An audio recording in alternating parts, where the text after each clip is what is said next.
테슬라 공식 계정은 한국 시간 기준 9월 14일 자율주행은 조건이나 상황에 관계없이 모든 사람에게 이동의 자유를 제공합니다 라는 말과 함께 엑스유저 아라씨가 업로드한 영상을 공유하였습니다. 아라씨는 예전 베이 지역에서 로보택시 얼리 억세스가 최초로 열렸을 때 거의 처음으로 후기 영상을 업로드했던 사람이며 저도 영상의 색감과 편집 등 영상미가 매우 뛰어났기에 소개해드린 바 있었습니다. 그리고 아라씨는 이번 영상에서 농내장을 앓고 있는 그의 지인인 로저가 최초로 로보택시를 이용해 이동하는 모습을 담았습니다. 아라씨는 영상 속 나레이션으로 로저는 물리학자이자 예술가이자 제작자입니다. 하지만 2019년에 그의 세상이 영원히 바뀌었습니다. 그는 농내장으로 시력을 잃고 법적으로 시각장애인이 되었습니다. 수년 동안 그의 아내 자나가 그의 눈이 되어주었습니다. 자나는 로저 대신 운전을 해주었고 세상과 소통하도록 도왔습니다. 하지만 슬프게도 2024년 7월에 그녀는 로저보다 먼저 세상을 떠났습니다. 로저는 그녀가 떠나며 사회적 독립성의 대부분을 잃었습니다. 그는 매일 집에서 3마일 떨어진 작업장으로 출근을 하며 보통은 리프트를 탑니다. 그의 리프트 비용은 왕복으로 약 $50입니다. 하지만 오늘은 다릅니다. 오늘 로저는 테슬라 로보택시를 처음으로 경험합니다. 평소 그가 리프트에 지불하던 비용보다 저렴하게 그는 로보택시로 일상 여행을 즐길 수 있습니다. 그리고 곧 차 안에 안전 모니터 직원도 없어질 겁니다. 로저와 그의 반려견 두이즐만 탑승하겠죠. 프라이버시와 자유, 독립성을 얻게 되는 것입니다. 라고 하였습니다. 영상 속 로저는 로보택시 승차 경험에 대해 완전 평온하네요. 모든 것이요. 그냥 인간 운전자처럼 운전하는 것 같습니다. 라고 말하였습니다. 이어지는 아라시의 내레이션은 인간이 운전하는 게 아닙니다. 테슬라 비전으로 구동됩니다. 그리고 로저에게는 완전히 자아가 있는 운전자처럼 느껴집니다. 이번 여행에서 우리는 진짜 도전을 마주쳤습니다. 좁은 도로, 너무 빨리 끝나는 차선, 도로 공사, 그리고 무작위의 도로 장치들. 하지만 매번 로보택시는 우아하게 대처하고 숙련된 운전자가 할 법한 바로 그 일들을 해냅니다. 숫자도 설득력이 있습니다. 왕복 리프트 비용은 로저에게 약 $50입니다. 같은 테슬라 로보택시 승차는 왕복 $16입니다. 팁을 주지 않아도 됩니다. 운전을 엉망으로 하는 기사도 악취도 없습니다. 로저는 로보택시가 리프트와 우버보다 훨씬 저렴하다면 그 회사들을 쓸어버릴 거라고 생각합니다. 저도 완전히 동의합니다. 테슬라가 두 트럭 사이를 완벽하게 통과하며 경로를 계속 가는 동안 로저는 거의 알아채지 못합니다. 그도 옆에 있는 드위즐도 평온히 있을 뿐입니다. 그리고 저는 평온한 그들을 보며 이것이 미래이구나 생각합니다.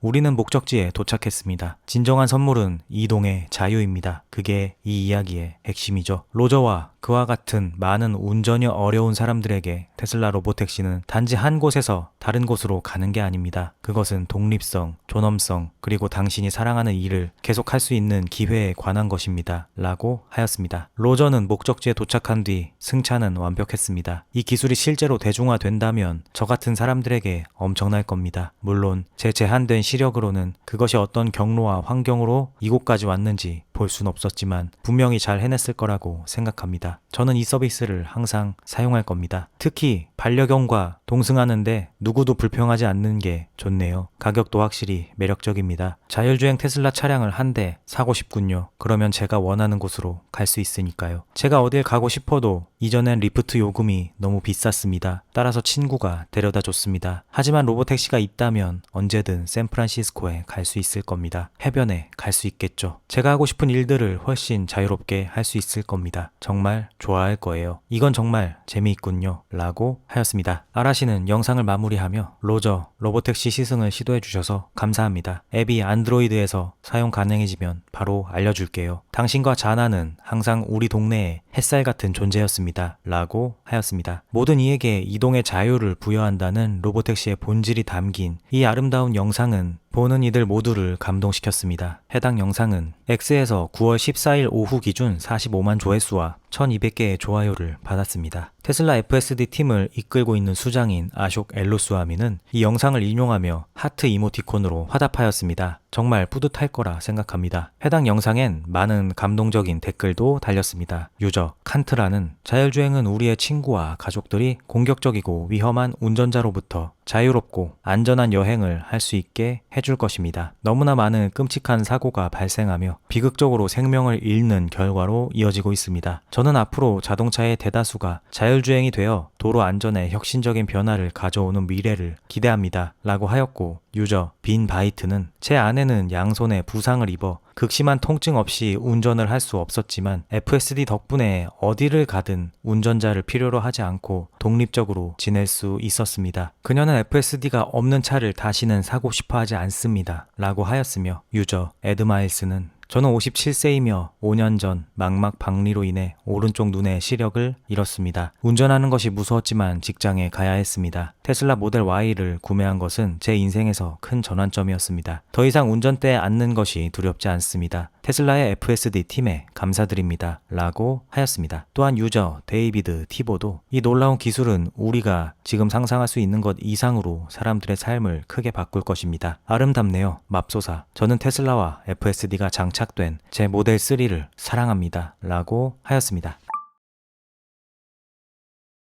아크 인베스트의 더 브레인스톰은 아크의 연구팀과 투자 전문가들이 내부 토론을 공유하는 비디오 시리즈이자 팟캐스트 콘텐츠입니다. 이 시리즈에서는 최근 기술 뉴스나 속보 등을 주제로 매우 짧은 에피소드를 통해 빠른 의견과 토론을 공개합니다. 그리고 이 시리즈는 100회를 맞이하여 샘 코러스, 브렛 윈튼, 닉 그로우스 이렇게 분석가 셋이 모여 테슬라의 놀라운 로보택시 앱 출시와 자율주행차의 미래에 미치는 영향을 포함한 최신 기술 개발에 대해 30여 분간의 대화를 나누었습니다. 셋의 대화를 화자 구분 없이 요약하자면 테슬라의 로보택시 앱이 예상보다 일찍 공개적으로 출시되어 사람들을 놀라게 했습니다. 이전에는 초대 형식으로만 이용 가능했으나 이제 iOS 앱스토어에서 누구나 다운로드할 수 있게 되었습니다. 출시 직후 미국 여행 앱 1위와 전체 앱 상위 5위에 올랐으며 다운로드 규모가 웨이모의 최고 기록을 6.5배 초과하고 우버의 월 평균 최고치를 40% 웃돌았습니다. 이는 테슬라의 강력한 배포 능력을 보여주며 별다른 마케팅 없이 엑스포스트 하나로 이루어진 점이 주목됩니다. 이로 인해 테슬라는 승차 수요를 쉽게 확보할 수 있을 것으로 보이며 서비스 확장에는 큰 문제가 없을 전망입니다. 일론 머스크는 올해 말까지 안전운전자를 제거할 계획이라고 밝혔으나 현실적으로 소프트웨어 업데이트와 3개월 정도의 검증 기간을 고려해 발렌타인데이인 2월 14일경이나 1분기 정도로 지연될 가능성이 있습니다. 안전운전자 제거가 스케일링의 핵심 임계점으로 여겨지며 이를 넘기면 빠른 확장이 시작될 것으로 예상됩니다. 현재는 오스틴과 베이 지역으로 한정되어 있지만 올해 말까지 미국 인구 50%를 커버하는 주에서 운영될 예정으로 사실 텍사스와 캘리포니아만으로도 미국 인구의 4분의 1을 차지합니다. 많은 주에서 주 면허가 도시별 운영을 허용하므로 특별 규제가 있는 도시를 제외하면 확장은 용이할 것입니다. 라고 하였고, 로보택시의 경제적 잠재력에 대해서는 로보택시의 잠재력은 막대하며 마일당 1달러 수준 비용으로 낮아지면 조 단위 규모의 시장이 열릴 것으로 평가됩니다. 이는 운송 비용을 대폭 절감해 소비자들이 같은 예산으로 더 많은 이동을 선택하게 만들고 대중교통이나 비행기 대신 로보택시를 선호하게 될 것입니다. 출퇴근 시간이 생산적으로 편하고 도시 외곽으로 이주가 늘어 세상이 더 연결되지만 동시에 고립될 수 있습니다. 테슬라 소유자들이 로보택시 네트워크에 차량을 추가할 수 있어 긴급 수요, 예를 들어 새해 전야나 할로윈 같은 날에 대응이 뛰어나 고객 획득이 용이합니다. 이는 우버처럼 높은 다운로드와 낮은 이탈률을 유지하는 데 기여하며 우버의 경우 다운로드당 1000마일 이동을 유발하나 웨이모는 60마일에 그쳐 테슬라의 우위를 강조합니다. 라고 하였습니다. 또한 경쟁사 웨이모에 대해서는 웨이모와 비교하면 테슬라는 공급 확대가 훨씬 쉽습니다. 웨이모는 차량 공급 제한으로 높은 이탈률과 유지보수 비용이 발생하며 공항 등 특정 지역 이용이 불가능해 신뢰가 떨어집니다. 반면 테슬라는 공장에서 나온 차량이 바로 상업 서비스에 투입될 수 있어 시장을 빠르게 포화시킬 수 있으며 운영 비용이 낮아 마일당 손익이 긍정적입니다. 규제 측면에서 연방 수준 변화가 중요하나 플로리다처럼 자유로운 주에서 시작해 점차 확대될 것으로 보입니다. 소비자 습관 변화가 도전으로 지적되는데 자동차 소유가 자유의 상징으로 여겨지지만 풍부한 공급으로 대기 시간이 1분에서 2분으로 줄면 편의성이 높아져 저항이 줄어들고 마일당 50센트 수준에서 차 구매를 택시를 포기하는 사람들이 늘어날 것입니다. 라고 하였습니다. 그들은 전체적으로 로보택시는 테슬라의 변혁적 사업으로 평가되며 성공 시 수백억 달러의 캐시플로우를 창출해 옵티머스 같은 다음 프로젝트에 재투자할 수 있습니다. 이는 일론 머스크의 조단위 보상 패키지를 정당화하며 단순 현금 흐름 최적화가 아닌 인류의 풍요로운 미래를 위한 야심찬 방향으로 이끌 것입니다. 다만 규제와 데이터 축적, 예를 들어 안전 확산을 위한 수만 마일 데이터가 필요하며 도시별 점진적 롤아웃으로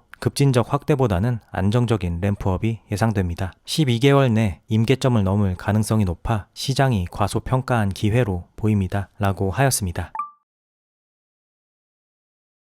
영국의 정치 활동가 토미 로빈슨이 주최한 유나이팅 더 킹덤 행사에 일론 머스크가 화상으로 참여하였습니다. 머스크는 대형 스크린에 등장해 참가자들에게 직접 메시지를 전달하며 영국 정부의 개혁을 촉구하였습니다. 일론 머스크는 화상으로 등장하여 안녕하세요. 영국 국민을 위한 진정한 집결이네요. 제가 입은 이 티셔츠를 보셨을 겁니다. 위대한 영국 작가 조지 오웰입니다. 오웰은 이런 일들을 볼 때 자유연설을 원할 겁니다. 사람들이 진실을 알게 하려 할 겁니다. 정부의 억압에 맞서 싸우고 진실을 위해 싸우고 영국의 미래를 위해 싸우려 했을 겁니다. 저는 영국이 지금까지 그 어느 때보다 위대해지길 바랍니다. 영국이 영국으로 남아있길 바라죠. 영국인으로서의 아름다움 말입니다. 하지만 제가 보는 건 영국의 파괴입니다. 처음엔 천천히 침식되더니 이제 급속히 침식되고 있습니다. 대규모 무제한 이민, 정부가 무고한 사람들, 특히 아이들을 보호하지 못하는 실패, 갱단 범죄 같은 일이 일어나는데도 정부는 시민을 보호하라는 기본 의무를 저버렸습니다. 이래선 안 됩니다. 영국의 대대적인 정부 개혁이 필요합니다. 그건 시민들이 주도해야 하며 무기력한 관료주의가 할 수 있는 게 아닙니다. 전 그것이 오늘 여기서 시작될 거라고 믿습니다. 표현의 자유 없이는, 적극적인 토론 없이는 진실에 도달할 수 없다고 저는 믿습니다. 좌파 중 많은 사람들이 토론을 짓누르고 그냥 말만 해도 감옥에 넣으려 합니다. 민주주의의 본질은 국민을 위한 정부, 국민에 의한 정부입니다. 하지만 이건 국민에 반대하는 정부입니다. 국민을 위한 게 아니에요. 그래서 오늘 여기 모인 겁니다. 뭔가 해야 합니다. 이건 용납할 수 없습니다. 정부는 영국 국민에게 책임을 져야 합니다. 영국을 보호해야 합니다. 약자, 자신을 보호할 수 없는 사람들, 특히 아이들을 보호해야 합니다. 정부는 끔찍한 범죄를 숨기고 있습니다. 그리고 좌파의 폭력을 보십시오. 이번 주 우리 찰리 커크가 냉혈한 살인으로 당한 거를 좌파 사람들이 공개적으로 축하하는 걸 보셨나요? 그들은 누군가의 죽음을 축하하는 집단입니다. 생각해보세요. 우리가 상대하는 게 바로 그런 사람들입니다. 그래서 전 이 메시지를 합리적 중도, 상식 있는 사람들에게 보냅니다. 제 호소는 영국 상식에 맞춰 주변을 잘 보고 이게 계속되면 어떤 세상에 살게 될지 생각하라는 겁니다. 평소 정치에 관여하지 않고 조용히 사는 사람들에게 보내는 메시지입니다. 그냥 일상만 살고 싶은 사람들, 만약 이게 계속되면 폭력이 당신에게 올 것입니다. 선택의 여지가 없습니다. 근본적인 상황입니다. 당신이 폭력을 선택하든 아니든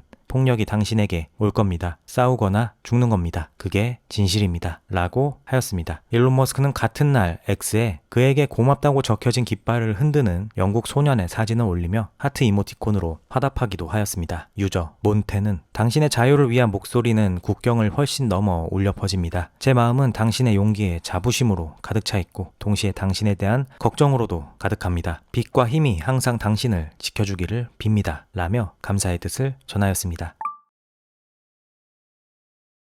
테슬라의 기가 베를린 공장이 2025년 하반기 생산량을 이전 계획보다 상향 조정하였습니다. 이 소식은 매우 놀랍습니다. 테슬라의 현재 유럽 시장 판매량은 전년 대비 매우 좋지 않은 상황인데 생산량을 하향이 아닌 상향한다는 것이 말입니다. 더 놀라운 것은 공장 매니저 안드레 티에릭이 독일 매체 DPA에 밝힌 바에 따르면 심지어 상향의 이유가 최근 판매 실적이 매우 좋아져서였기 때문입니다. 안드레 티에릭은 우리 공장은 독일을 넘어 30개 이상 시장에 차량을 공급하고 있는데 전반적으로 긍정적인 신호를 보이고 있습니다. 라고 덧붙여 독일 외에 유럽 국가들과 중동, 북미 등의 수출 물량이 증가하고 있음을 시사하였습니다. 2025년 상반기 동안 테슬라의 유럽 판매량은 실제로 크게 하락했습니다. 예를 들어 유럽연합에서는 첫 7개월 동안 약 7만 7천 대가 판매되었는데 이는 지난해 같은 기간 13만 7천 대에서 줄어든 수치입니다. 독일에서는 상반기 등록 대수가 60% 이상 감소했고 스웨덴처럼 것처럼 일부 시장에서는 81% 급락하는 등 분명 판매에 어려움을 겪었기 때문입니다. 그러나 사실 기가 베를린은 유럽연합의 28개국뿐만 아니라 총 38개국 이상의 차량을 공급합니다. 따라서 유럽연합 판매 통계만 보면 하락처럼 보이지만 실제로는 중동 지역이나 인도 같은 추가 시장으로 인해 모든 차량 생산이 미리 팔려나가고 있으며 그 덕에 주당 5,000대 수준의 피크 생산률을 계속 유지 중인 것입니다. 특히 새로운 모델 Y의 수요가 급증하면서 스페인, 네덜란드 같은 일부 유럽연합 소속 국가에서도 그리고 영국, 터키처럼 유럽연합에 소속되지 않은 특정 국가에서도 판매가 많이 늘었습니다. 터키의 경우 2025년 8월에만 8,730대의 모델 Y를 판매하며 사상 최고 기록을 세웠으며 당연히 그 물량은 기가 베를린에서 공급받아 판매된 것이었습니다. 이에 관하여 터키 현지 유저 마 웨즈데미르는 테슬라가 8월에 단일 모델로 우리나라에서만 8,730대를 판매하며 압도적으로 가장 많이 팔린 차량이 되었습니다. 우리 토종 브랜드인 토그 판매량은 테슬라와의 경쟁으로 인해 무너졌습니다. 터그가 유럽을 정복할 거라는 헛된 꿈에 우리가 빠져있는 동안 테슬라는 우리나라 판매량을 지배하고 있습니다. 라며 놀라기도 하였습니다. 이 계획은 테슬라가 2027년까지 연간 100만 대 생산 목표를 달성하기 위한 여정의 중간으로 보입니다. 겹겹이 쌓인 규제로 인해 오픈도 지연됐었고 오픈 후에는 대규모 시위대가 돌진을 하고 송전탑에 불을 질러 생산이 중단되고 인근 숲에서는 환경단체가 나무 위에 오두막을 짓고 농성을 벌이던 그 기가 베를린이 점차 안정화를 찾아가는 모습을 보니 장기 투자자로서 뿌듯하기도 합니다. 특히 기가 베를린에서는 최근 모델 Y 퍼포먼스 버전 생산도 시작을 하였고 출고도 되고 있기에 앞으로 이 기가 베를린의 맹활약이 기대됩니다.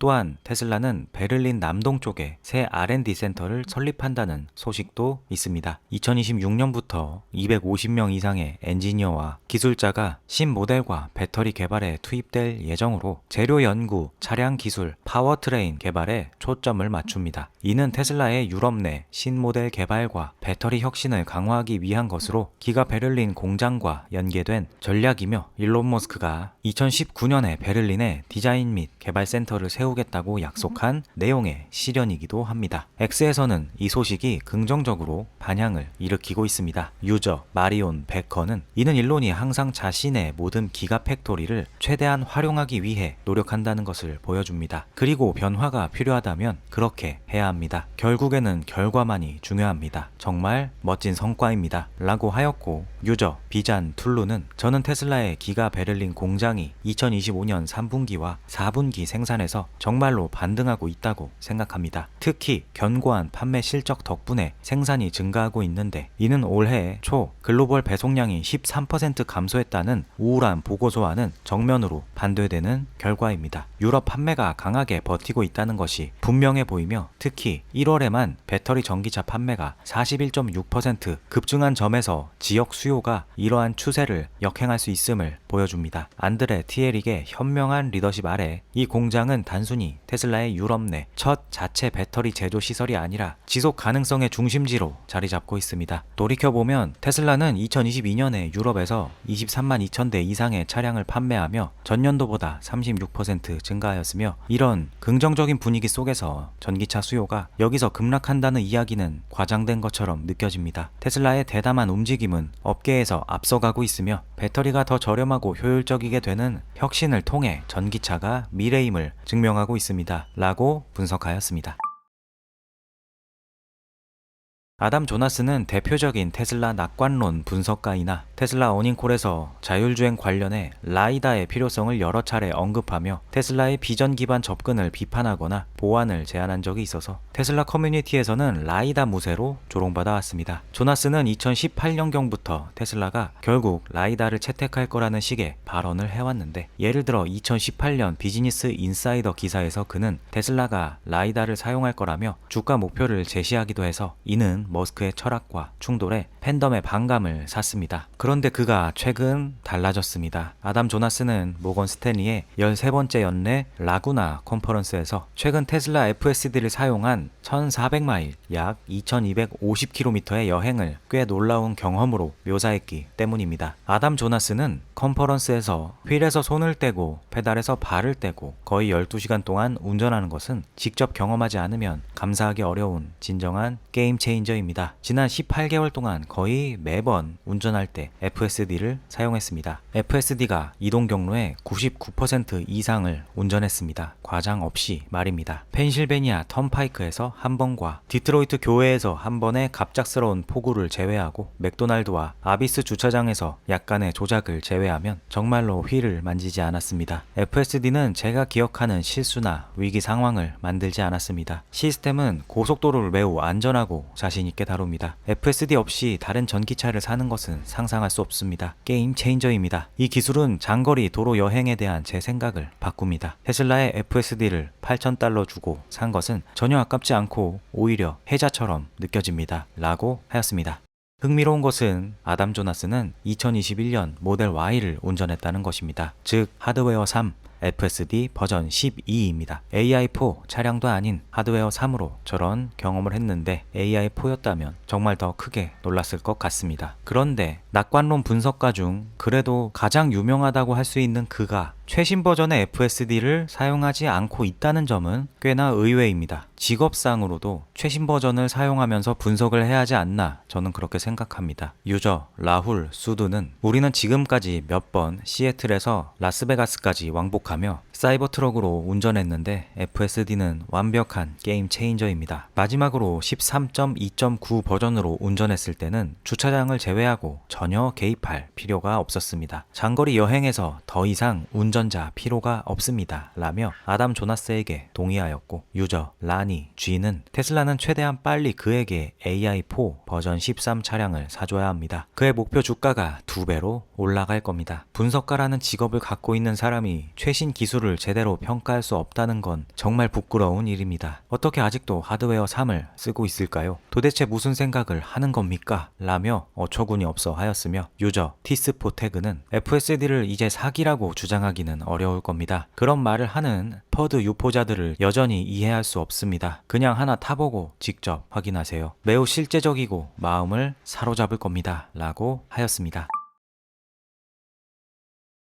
어제 영상에서는 아크의 분석가들이 로보택시 서비스에 대해 조단위 규모의 시장이 열릴 것이고 우버와 웨이모보다 훨씬 더 경쟁력이 있고 서비스 영역 확장도 용이할 것이며 현재 시장은 그것에 대해 과소평가 중이라며 매우 강한 낙관을 하였다라는 소식을 전해드렸었는데요. 또 다른 테슬라 낙관론 분석가인 댄 아이브스도 로보택시에 대해 강한 낙관을 공유하였습니다. 댄 아이브스는 그의 새로운 노트에서 테슬라 로보택시 비전에 회의적인 사람들이 수없이 많습니다. 많은 비관론자들은 이런 날이 오지 않을 것이라고 생각했지만 이제 머스크와 테슬라가 앞으로 수년간 자율주행 성장의 기반을 마련해야 할 때입니다. 앞으로 몇 달 안에 더 많은 도시들이 이 비전에 동참할 예정입니다. 머스크는 이 비전을 추진하고 있으며 현재 전시 CEO 모드에 있는데 이는 기술계 전반에 걸쳐 AI 군비 경쟁이 벌어지고 있는 이 상황에서 테슬라를 지지하는 사람들에게는 기분 좋은 소식입니다. 테슬라에게 AI와 자율주행 기회는 최소 1조 달러의 가치를 지닌다고 추정합니다. 머스크와 트럼프의 롤러코스터식 적대적인 관계는 많은 이들을 걱정하게 하지만 궁극적으로 트럼프는 미국이 AI 군비 경쟁에서 중국을 앞서 나가길 원하며 자율주행은 AI 시장에서 누가 승리할지를 결정하는 핵심 요소입니다. 테슬라는 로보택시 사업에서 중요한 역할을 할 것입니다. 앞으로 몇 달 동안 연방 차원의 자율주행 관련 프레임워크가 완화되어 연방 규제 기관에 더 많은 권한이 부여되고 주 정부의 자율주행 규정 프레임워크에 대한 권한은 줄어들 것으로 예상합니다. 라고 하였습니다.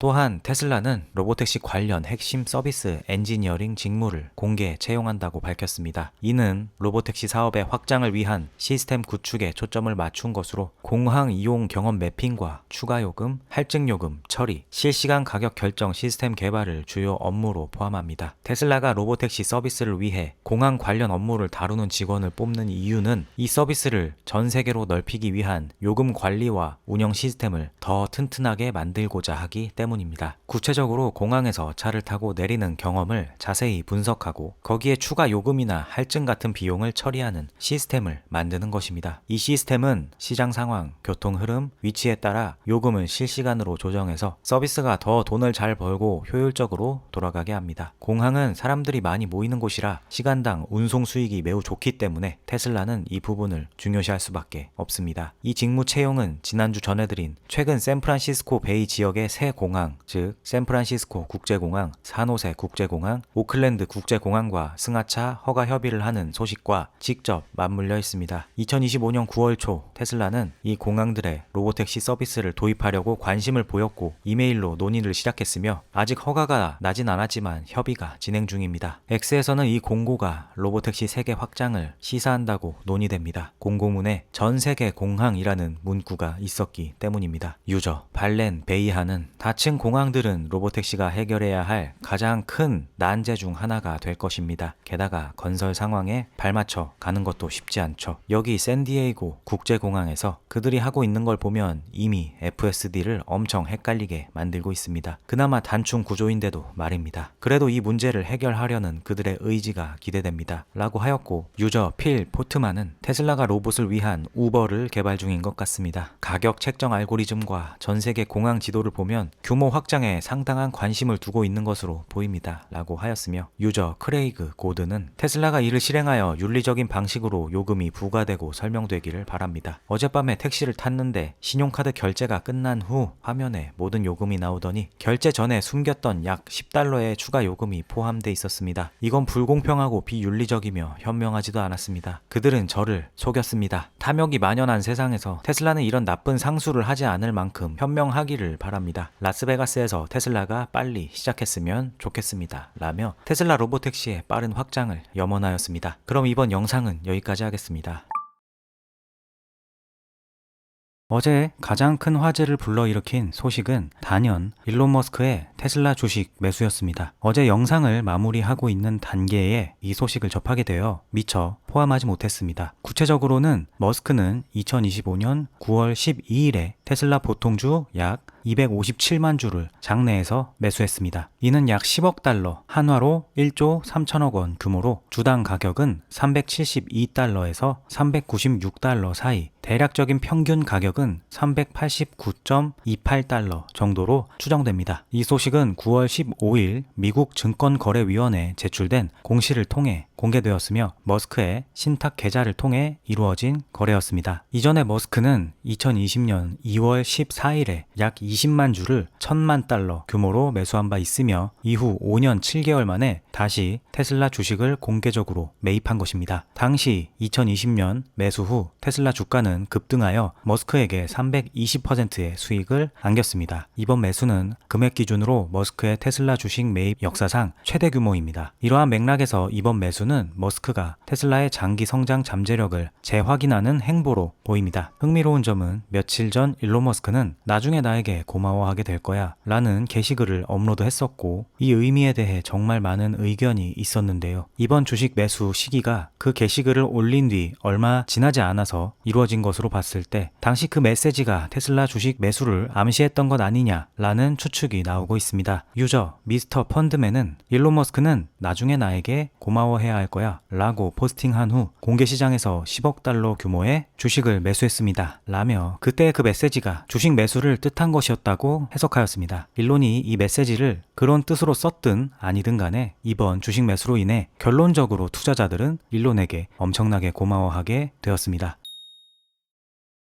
시장 반응은 즉각적이고 긍정적이었습니다. 투자자들은 CEO의 자사주 매입을 강력한 매수 신호로 받아들였습니다. 공시가 공개된 9월 15일 테슬라 주가는 장중 8개월 만에 최고치인 420달러까지 치솟았습니다. 장 마감이 되면서 빠지긴 했지만 정말 오랜만에 보는 400불 위에서의 마감이었습니다. 특히 대형 기관 투자자들의 움직임도 이 소식을 뒷받침합니다. 예를 들어 이번 분기 스테이트 스트리트는 210만 주, 뱅가드는 161만 주의 테슬라 주식을 매수했습니다. 이러한 기관들의 매수는 테슬라에 대한 신뢰를 나타내며 머스크의 매수와 맞물려 주가 랠리를 가속화했습니다. 결론적으로 일론 머스크의 257만 주 매수는 테슬라의 미래에 대한 확고한 그의 믿음을 상징합니다. 테슬라에선 대체 무슨 일이 벌어지는 것이길래 일론은 이런 큰 매수를 했던 걸까요? 진짜 이유는 일론 본인만 알 테지만 테슬라 AI 엔지니어 다발 슈로프는 일론 머스크의 이 주식 매수 소식에 아마 일론 머스크는 실제 세계의 AGI를 본 것 같습니다 라고 하며 결국 그것이 테슬라의 미래에 대한 자신감이다 라고 보았고, 유저 백케이는 이 소식을 접하고 즉시 PTSD가 왔습니다. 주가가 크게 떨어질 거라 각오하고 주가창을 확인했는데 놀랍게도 425달러대였습니다. 눈을 믿을 수 없었습니다. 이것은 꿈인가? 일어나서 얼굴에 물을 끼얹고 다른 포스트들을 읽어보니 일론 머스크가 테슬라 주식을 매수하는 거였지 매도하는 게 아니었습니다 라며 기뻐하였고, 유저 베이커는 5년 반 만에 CEO가 자사 주식을 엄청난 양으로 매수하는 건 정말 드문 일입니다. 게다가 그는 10년간의 끊임없는 노력에 대해 아직 보상을 받지 않았다는 점은 말할 것도 없습니다 라고 하였으며, 유저 무하마드 주나이드는 그게 바로 머스크의 힘입니다. 그는 누구도 베팅하지 않는 주자에게 과감히 베팅해 경주의 승자로 만드는 용기를 가진 유일한 사람입니다 라고 하였습니다.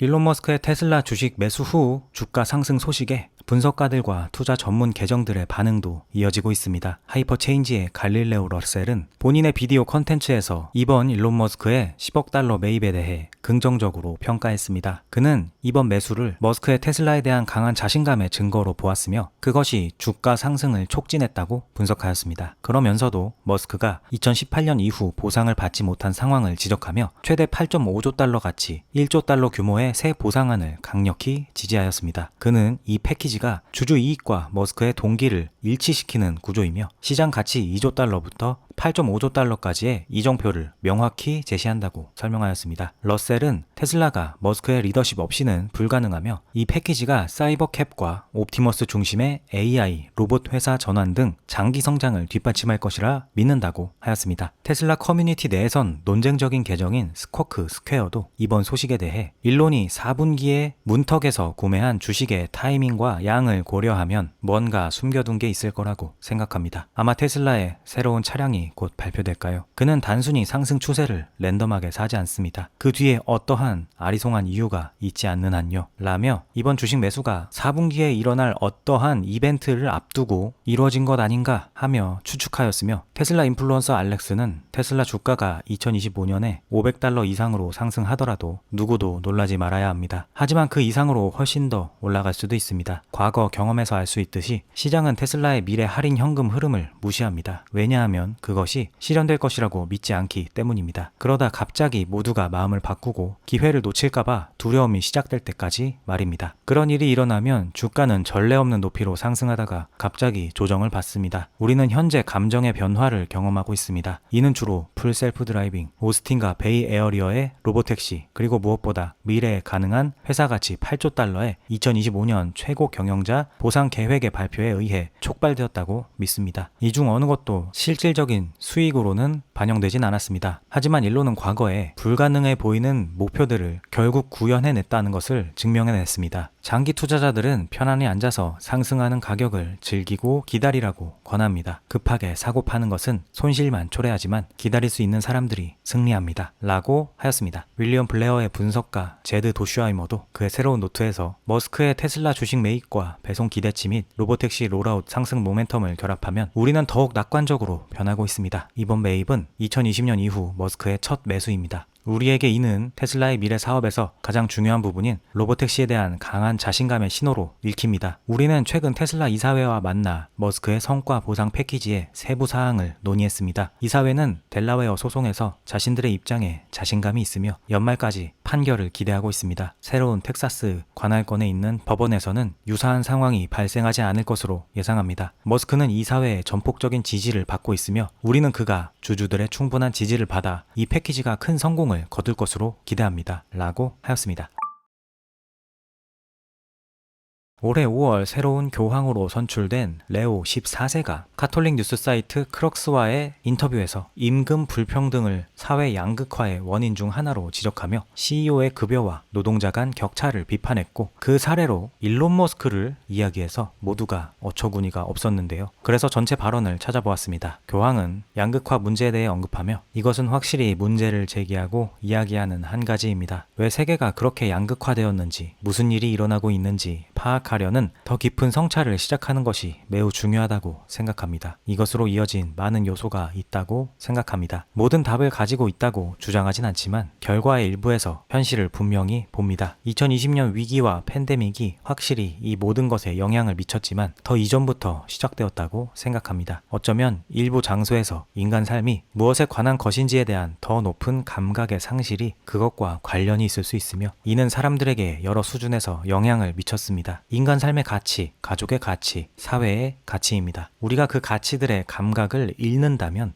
더 이상 무엇이 중요할까요? 그 위에 몇 가지 다른 요인을 더하면 제가 매우 중요하다고 생각하는 하나는 노동 계층의 소득 수준과 가장 부유한 사람들이 받는 돈 사이에 지속적으로 넓어지는 격차입니다. 예를 들어 60년 전에는 최고 경영자들이 노동자들이 받는 급여의 4배에서 6배 정도를 받았을 텐데, 제가 본 마지막 수치는 평균 노동자들이 받는 것보다 600배나 많습니다. 어제 뉴스에서 일론 머스크가 세계 최초의 1조 달러 부자가 될 것이라는 그 소식입니다. 그게 무슨 의미일까요? 그게 도대체 무슨 일일까요? 만약 그것이 더 이상 유일한 가치가 된다면 우리는 큰 문제에 처하게 될 것입니다. 라고 하였습니다. 또한 민주당 의원인 버니 샌더스는 교황의 발언을 인용하며 교황의 말이 정확합니다. 한 사람이 조만장자가 되는 동안 대다수가 밥을 먹고 집세를 내고 의료비를 감당하기 위해 고군분투한다면 어떤 사회도 살아남을 수 없습니다. 우리는 더 나은 세상을 만들 수 있고 또 만들어야 합니다. 라며 맞장구를 쳤습니다. 그러나 교황의 발언은 비판의 목소리가 더 컸습니다. 유저 켈리는 남일에 간섭하지 말고 자기 앞가림이나 잘하십시오. 바티칸이야말로 수십억 달러 자산을 굴리는 곳이지 않습니까? 자기들이 가진 막대한 재산부터 먼저 돌아보고 나서 인류를 위해 자기 돈을 쓰는 억만장자 천재타령이나 하십시오. 머스크가 가진 집이랑 바티칸의 어마어마한 부동산이랑 비교 좀 해보십시오. 위선 떨지 마세요. 진짜 짜증나니까요. 자기 눈에 든 먼지부터 치우고 말씀하세요. 바티칸은 시스티나 성당이랑 성 베드로 대성당 같은 엄청난 예술품과 역사 깊은 건물들을 갖고 있습니다. 그 가치가 얼만지 셀 수도 없어서 재무제표에도 안 넣습니다. 거기다 전 세계 수천 개 교회랑 수도원, 투자 부동산까지 소유하고 있죠. 어마어마한 규모입니다. 또 바티칸 은행에서 종교단체나 대학 같은 바티칸 관련 기관들의 돈을 관리하고 은행, 보험, 화학, 철강, 부동산 같은 데 투자해서 운영비랑 자선 활동 자금을 뽑아내는 건 어떻습니까? 이게 바티칸 돈줄의 핵심이죠. 라며 교황의 해당 발언은 위선적이라 지적하였습니다. 유저 마르코 콜라노비치는 이상하네요. 일론 머스크는 우주 탐사, 전기화, 헬스케어에서 한계를 뛰어넘고 있습니다. 왜 저커버그나 빌 게이츠 대신 그를 비판하나요? 수년 전 정치적인 트윗을 올리던 전임 교황의 흔적을 따라가는 건가요? 라고 되물었습니다. 유저 알렉스 하르출러는 교황님을 존중하는 마음으로 말합니다. 자신의 리더십 역할에 충실하시고 잘 모르는 분야는 피하는 게 좋을 것 같습니다. 일론은 직원, 주주, 그리고 인류 전체에 엄청난 가치를 창출했습니다. 그의 회사에서 일하거나 투자하거나 제품을 사용하는 사람은 누구나 할 겁니다. 라고 하였습니다. 이건 그나마 수위가 괜찮은 댓글들이고, X에는 정말로 그대로 옮겨 읽었다가는 바로 유튜브 정지를 당할지도 모르는 자극적인 댓글들이 많이 달렸습니다. 기타 소식으로는 그록 4.1이 곧 공개된다고 합니다. 일론 머스크가 한국 시간 기준 9월 15일 X에서 유저들과 대화하며 밝혔습니다. 일론이 디아블로4를 플레이하는 영상을 업로드하였고, 한 유저가 그록에 언제쯤 사람처럼 게임을 플레이할 수 있을까요? 라고 그록을 태그하면서 물었는데, 그록은 그에 대한 답변으로 저는 지금 텍스트 기반이에요. 하지만 xAI는 멀티모달 AI를 빠르게 발전시키고 있으니 생각보다 빨리 와우를 임무를 플레이할 수 있을 겁니다 라고 디아4를 와우라고 잘못 인식해 답하였습니다. 그래서 일론 머스크는 이 글의 댓글로 그록 이건 디아블로4야 라고 말하며 맙소사 하는 이모티콘으로 대답하고 그록 4.1이 곧 나오는데 이런 문제가 해결될 겁니다 라고 말하며 4.1 출시를 알리게 된 것이었습니다. xAI의 커뮤니티 미션 매니저로 에이미 솔러라는 인물이 합류하였고 그녀는 이전에 엔비디아와 미국 국방고등연구계획국에서 일했으며 AI를 국방과 정보 분야에 통합해 미국 정부의 국가안보 노력을 지원하는 데 집중하기 위해서 xAI에 합류했다고 합니다. 에이미 솔러는 xAI에서 제 초점은 세계에서 가장 첨단 AI 기능을 국방과 정보 분야에 통합하는 중요한 노력을 이끄는 것입니다. 미국 정부와 파트너를 지원해 국가안보 이익을 증진하는 데 깊이 헌신하고 있습니다. 최첨단 AI가 우리나라를 보호하는 사람들에게 힘을 더하는 역할을 하도록 보장합니다. xAI와 스페이스X 전반에 뛰어난 인재들과 협력해 국방과 정보의 미래 비전을 실현하는 것을 기대합니다. 라며 합류의 소감을 밝혔습니다. xAI의 이 채용은 일론 머스크가 이끄는 xAI가 단순한 인공지능 개발 회사를 넘어 국가 안보 영역으로 확대하려는 전략적 움직임을 보여주며 앞으로 xAI가 미국 정부와의 어떤 협력을 하게 될지 기대가 됩니다. 어제 일론 머스크가 올린 글이 X상에서 화제가 되었습니다. 우선 일론 머스크는 한국 시간 기준 9월 15일 며칠간 급등한 테슬라 주가 그래프를 업로드하며 테슬라는 예언대로 69달러 상승해 약 420달러에 도달하였습니다. 라며 일론 머스크 특유의 능청스러운 유머 글을 업로드하였습니다. 그리고 유저 그레거 트럭은 일론 머스크의 해당 게시글을 인용하며 여러분 머스크가 테슬라에 대해 트윗하고 있습니다. 그는 테슬라 주식을 매입도 했죠. 집 나간 아빠가 돌아왔어요. 라며 상반기에는 정치 그리고 그 이후 xAI 위주로 글을 올리던 일론 머스크가 테슬라 주가 상승에 기뻐하는 모습을 보며 드디어 그가 테슬라 CEO로 돌아왔구나 하며 기쁜 마음을 집 나간 아빠가 돌아왔다 라는 말로 표현하였습니다. 일론 머스크는 이에 아빠는 집에 완전히 돌아와 있어요 라고 말하며 금요일 밤에는 옵티머스 엔지니어링 팀과 함께 늦은 시간까지 일하고 밤샘 비행으로 오스틴에 새벽 5시에 도착합니다. 깨자마자 아이들과 점심을 먹고 토요일 오후 내내 테슬라 AI5 칩 설계에 대한 심도 깊은 기술 검토를 진행합니다. 월요일에는 콜로서스2로 날아가 데이터 센터 전체를 둘러보고 변압기와 전력 생산 상황을 점검합니다. 진행 상황이 매우 좋습니다. 자정에 출발하고 그 다음엔 테슬라의 모든 부서를 아우르는 최대 12시간의 연속 회의가 이어지는데 특히 AI 자율주행, 옵티머스 생산 계획, 차량 생산 및 배송에 집중합니다. 라며 가히 살인적인 스케줄을 보내고 있고 그중 상당 부분을 테슬라에 할애하고 있다는 것을 알려주었습니다. 테슬라 인플루언서 파르자드는 해당 글을 인용하며 아빠는 보상을 받아야 해요 라며 보상안 통과를 지지하였고 리전 헬스의 설립가 아서 맥워터스는 지구상에서 이렇게 미친듯이 일하는 사람은 단 한 명도 떠올릴 수 없습니다. 아빠가 완전히 집에 돌아왔어요 라며 감격하였습니다. 유저 스카이즈 NYC는 사람들은 일론이 1조 달러 보상 패키지를 달성하면 테슬라 주식이 지금보다 800% 상승했다는 뜻이라는 걸 잘 읽는 것 같습니다. 그러니까 여러분의 주식이 8배 오르면 당연히 일론은 그걸 받을 자격이 있습니다. 연봉을 받지 않고 자신과 회사에 올인하는 CEO를 저는 응원합니다. 라고 하였습니다. 테슬라 세미 공식 계정은 한국 시간 기준 9월 17일 우리는 공급망 전반의 세미 트럭의 도입을 가속화하기 위해 우버 프레이트와 협력하게 되어 기쁩니다. 이 프로그램은 운송사와 화주를 연결해 더 낮은 비용의 전기차 화물 운송을 제공함으로써 예측 가능한 성장과 활용도 최적화를 도울 것입니다. 라는 말과 함께 우버 프레이트와 협력 소식을 전하였습니다. 우버 프레이트는 승차 공유 서비스인 우버가 화물 운송 시장에 진출해 설립한 물류 기술 회사입니다. 화물 트럭 운송계의 우버라고 불리며 화물 운송이 필요한 화주와 화물 트럭 기사를 모바일 앱과 웹 기반 플랫폼으로 연결해주는 서비스입니다. 그리고 이 우버 프레이트가 테슬라와 협력해 전기 화물 트럭 채택을 가속화하는 프로그램을 출시했습니다. 프로그램은 테슬라 세미 트럭 구매를 위한 보조금을 제공하고 안정적인 화물 물량을 보장하며 테슬라의 세미 충전기 네트워크와 연계한 노선 및 충전 계획도 지원하는 등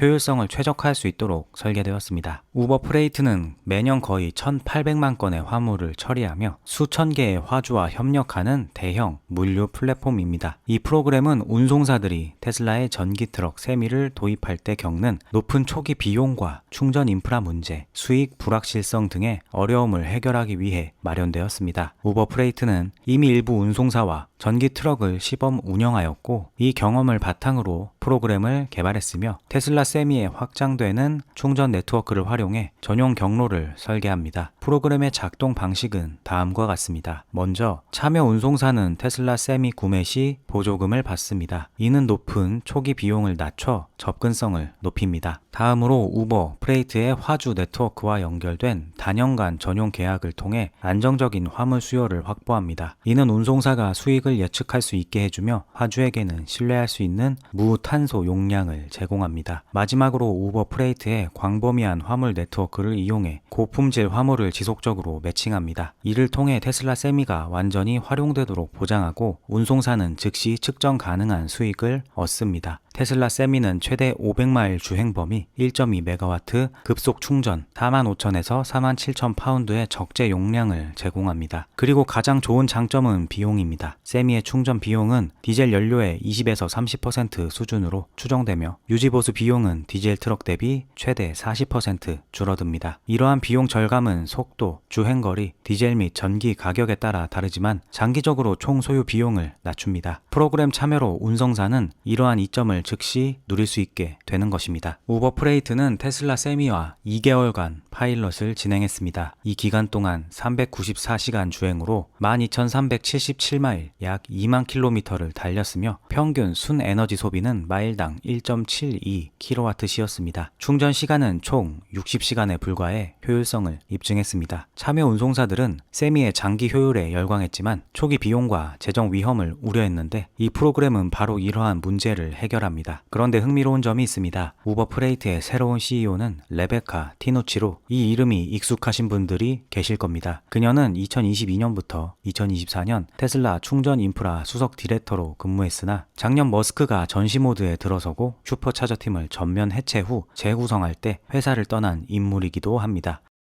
그녀는 테슬라의 슈퍼차저 네트워크를 이끌며 성공적으로 확대했지만 당시 이미 팀원의 15에서 20%를 줄인 상태에서 머스크가 추가 해고를 요구하자 이는 충전 사업의 기반을 약화시킬 수 있다고 반대했고 이에 머스크는 그녀의 팀 전체 인원인 500명을 해고하였습니다. 그리고 해고했던 인원 중 일부 인원은 다시 테슬라에 채용되었는데 현재 슈퍼차저 팀을 이끌고 있는 맥스드 제거가 그때 다시 고용되었고 지금 팀을 이끌고 있는 것입니다. 그녀가 안 좋게 회사를 떠났다고 해도 우버 프레이트와 테슬라의 협력은 진행 중입니다. 개인적 갈등이 있더라도 회사 간 이익이 맞물리면 협력이 우선시되는 것이 비즈니스의 세계인 듯합니다. 테슬라는 세미트럭 판매 확대를, 우버 프레이트는 지속 가능한 물류 네트워크 구축을 노리니 서로에게 윈윈이라고 생각합니다. 테슬라 세미 프로젝트를 이끌고 있는 댄 프레스틀리는 세미트럭은 운영 비용을 낮추면서도 화물 운송 경로에 아무런 제약 없이 투입될 수 있습니다. 우버 프레이트가 화주와 운송사를 연결하고 수익 및 활용도의 불확실성을 제거함으로써 운영자들이 세미트럭이 제공하는 비용과 유지보수 혜택을 깨닫게 되면서 전기차 도입이 가속화될 것입니다. 라며 각오를 다졌습니다. 유저 아메드 사시는 우버 프레이트와 테슬라의 새로운 파트너십은 판도를 바꾸는 일입니다. 전 테슬라 임원인 레베카 티누치가 이끄는 새로운 가속화 프로그램은 전기 충전을 더 접근 가능하고 저렴하게 만듭니다. 이는 지속 가능한 물류로의 큰 발걸음입니다. 라고 하였고 유저 핫사는 나쁘지 않은 파트너십이네요. 우버는 이 사업 분야에서 네트워크 효과를 가지고 있고 테슬라는 이 제품 라인을 대량으로 제공하는 데 집중할 수 있습니다. 라며 해당 소식을 반겼습니다. 테슬라 인플루언서 테슬라 코노믹스는 빌 게이츠가 지금 어떤 표정을 짓고 있을지 상상해 보십시오. 우버 프레이트가 테슬라와 손잡고 세미트럭 가속화 프로그램을 시작해서 모든 회사가 전기 화물 운송을 더 저렴하고 쉽게 이용할 수 있게 됐다는 소식을 들었을 때 말입니다. 저는 여전히 그가 테슬라 주식을 공매도 하고 있기를 바랍니다. 라며 이전에 테슬라 세미 프로젝트 자체가 불가능할 거라 말했고 테슬라 공매도를 하면서 환경을 운운하는 빌 게이츠에게 일침을 날렸습니다. 당연히 이 협력을 비관적으로 보는 이들도 있었습니다. 유저 숀 맥클레이는 우버 프레이트는 계속해서 자금난에 시달리고 있는 것 같고 이번 전기 세미트럭 시도는 육상 운송 사업을 혁신하려는 그들의 마지막 희망처럼 보입니다. 하지만 화물 운송 업계는 이미 많은 독립 소유 운영자들로 가득 차 있고 그들은 이들은 물량 확보를 더 모으기 위해 온라인 앱 네트워크가 필요했던 적이 애초에 없습니다. 집에 대형 트럭과 그걸 운전할 수 있는 면허를 가지고 있지만 쓰지 않고 방치하는 사람은 거의 없습니다. 우버 프레이트 네트워크 없어도 일감은 넘쳐나니까요. 테슬라 주주로서 테슬라가 구매자를 찾은 건 기쁘지만 우버 프레이트가 이 프로그램을 성공적으로 보여줄 것이라고는 생각하지 않습니다. 여전히 테슬라 세미의 첫 번째 사용 사례는 자체 물류 네트워크를 소유하고 연료 및 유지 보수 비용을 줄이고자 하는 회사들이라고 봅니다. 전국의 일반 운송 수요를 지원할 만큼 충분한 메가 차저가 생길 때까지는 이런 상황이 유지될 것입니다. 라고 비관하였고, 운송업계 종사자로 보이는 유저 뉴트러커 마이크는 운임은 역대 최저 수준 혹은 그 근처에 있으며 트럭과 운전자 수용 능력 측면에서 시장은 이미 포화 상태입니다. 이 상황에서 어떻게 화물 운송이 더 저렴해질 수 있을까요? 라며 둘의 협력이 유의미한 재정적 성과를 낼 수 있을지 의아해 하였습니다.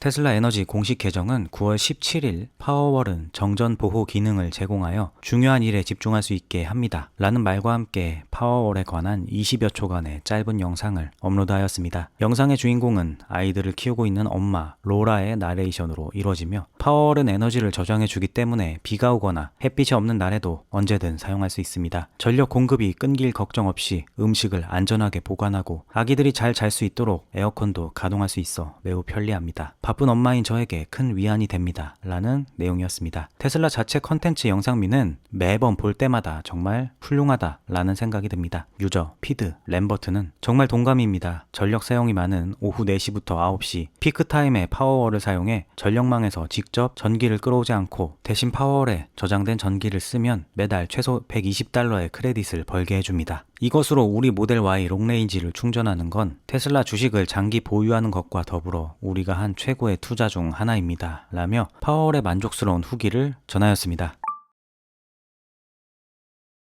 어제 영상에서 그록 4.1이 곧 공개된다는 것을 전해드렸었는데요. 오늘은 일론 머스크가 그록 5가 몇 주 내로 훈련을 시작한다고 전하였습니다. 그리고 그는 이전에는 이런 생각을 해본 적이 없었는데 이제는 그록 5가 AGI에 도달할 가능성이 있다고 생각합니다. 라며 자신감을 표출하였습니다. 그록 4가 공개된 것이 얼마 전인데 5를 준비한다니 정말 일론 머스크는 쉬지 않고 일하는 것 같습니다. 홀마스 카탈로그는 이 소식에 대해 자동으로 문장을 만들어내는 인공지능 모델들이 인간처럼 배우고 기억하는 모습은 상상하기 어렵습니다. 지금은 그냥 텍스트만 내놓고 있습니다만 그 안에는 아무런 내용이 없습니다. 거기에 나라는 느낌이나 생기는 없습니다. 라며 앞으로 발전할 인공지능의 모습이 궁금하다고 하였으며 유저 페르모는 이 AGI로의 경쟁은 SF 드라마 속 로봇들이 고통과 고통을 겪으며 인간 수준의 지능 단계에 도달한 일을 많이 생각나게 합니다. 그래서 저는 그록이 AGI에 가장 먼저 도달할 것이라고 생각합니다. 왜냐하면 X만큼 현실적이고 가혹한 것은 없기 때문입니다. 나쁘게 말하려는 건 아닙니다. 그리고 그록은 그 안에서 살아갑니다. 라며 인간의 밑바닥 감정까지 모두 쏟아낸 언어들이 넘쳐 흐르는 X에서 데이터를 수집하는 그록은 결국 경쟁 서비스를 앞설 수밖에 없다 하였습니다. 비관적인 의견도 있었습니다. 일론의 먼 사촌이라는 닉네임을 가진 유저는 미안하지만 그록 유료 버전은 이미지에 적당한 텍스트 크기와 배치, 맞춤법을 적용해 간단한 밈으로 수정하는 것도 지금 잘 못합니다. 지적하면 변명을 늘어놓고 고치려다 오히려 더 엉망으로 만듭니다. 게다가 여러 문제에서 깨어난 바이러스가 번복된 이야기들을 늘어놓습니다. 라며 현재 그록4의 사용 경험이 불만족스러운데 무슨 그록5냐 라고 하였고 유저 GJ 커터메이는 AGI 인공 일반지능은 사고하는 기계가 적어도 평범한 회사 사장 수준에 도달할 수 있다는 뜻입니다. 앨런 튜링이 1943년에 클로드 셰넌에게 한 말입니다. 저는 그보다 더 낮은 기준, 예를 들어 은행 고객 서비스 직원, 우버 드라이버 또는 99%의 공무원 수준의 IQ에도 만족합니다. 하지만 아직 그 수준에 도달하려면 조금 더 시간이 걸릴 것으로 보입니다. 그래도 이게 현실이 되면 그 영향은 엄청날 것입니다. NPC 같은 사람들은 여전히 경제를 움직이는 소비 수요를 제공해야 하니까 필요할 것입니다만 공급 측의 거의 모든 일자리는 사라질 것입니다. 시민사회 구조의 많은 부분도 필요 없을 가능성이 크고 그냥 소파에 앉아서 넷플릭스에 연결된 채로 주어지는 온갖 쓰레기를 먹어치우는 몸들만 남을지도 모릅니다. 그마저도 확신이 서지 않습니다. 엘리트와 AGI가 원하는 걸 그냥 가질 수 있다면 살아있는 사람들을 기반으로 한 자본주의 체제를 굳이 유지할 이유가 있겠습니까? 라며 AGI의 등장으로 급변하게 될 사회 변화를 암울하게 예상하였습니다.